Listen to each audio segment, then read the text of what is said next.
ማ ተዘከሩን ይላል።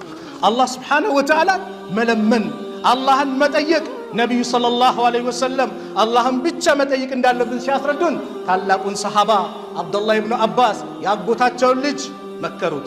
ኢዛ ሰአልተ ፈስአልላህ፣ መጠየቅ ከፈለክ ማንን ጠይቅ? አላህን ጠይቅ፣ ሀብታም የሆነውን ጌታ።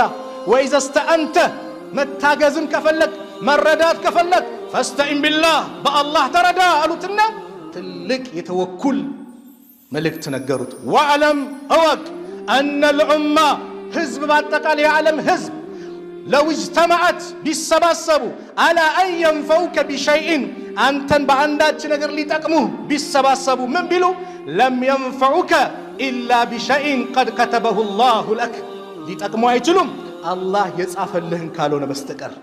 ማንም ሰው ቢሰባሰብ እከሌን ሀብታም እናድርግ እንድናደርሰው ቢል አላህ ከጻፈለው ውጭ በጭራሽ አሉት። በተቃራኒው ወለው እጅተመዑ አላ አን የዱሩከ ቢሸይእን፣ አንዳች ነገር አንተን ሊያጠፉ ሊጎዱህ ቢፈልጉ ምን ቢሉ ለም የዱሩከ ኢላ ቢሸይእን ቀድ ከተበሁ ላሁ ዐለይክ፣ አላህ በአንተ ላይ ካልጻፈብህ ድረስ አንተን ሊጎዳ የሚችል ማንም የለም። ስለዚህ የሚጠየቀው ማን ነው? አላህ ነው። አላህን ለምን። መን ለም የስአልላህ የግደብ ዐለይህ፣ አላህን ማይለምን ሰው አላህ ይቆጣበታል።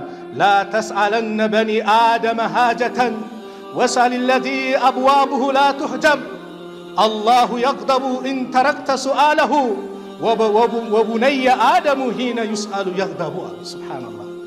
አላህን ለምን፣ ሐጃህን ጠይቀው። በሩን ያልዘጋውን ጌታ፣ ሲለመን የሚደሰተውን ጌታ አትጠይቅ። የሰውን ልጅ አትጠይቅ። ሰው ሲጠየቅ ይከፋል፣ አላህ ደግሞ ሳይጠየቅ ሲቀር ይቆጣል። ሰው ሲጠየቅ ነው የሚከፋው፣ ሳይጠየቅ ሲቀር ደስ ይለዋል። አላህ ሲጠየቅ ይደሰታል።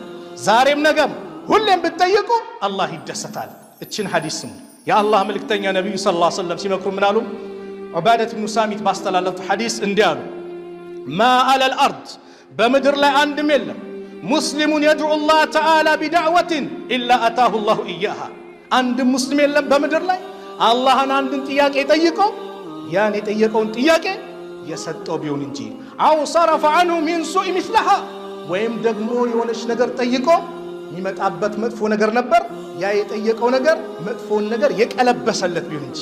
ስንት ነገር ተቀልብሰዋል። ኪሳራ ሊመጣ ነበር፣ በላ ሊመጣ ነበር። አንተ አፍያ ጠይቀሃል፣ አንተ ሀብት ጠይቀሃል፣ የሆነ ጉዳይን ሀጃን ጠይቀሃል። ያ ሀጃ ይቀርና በላው ምን ይላል? ይቀለበሳል።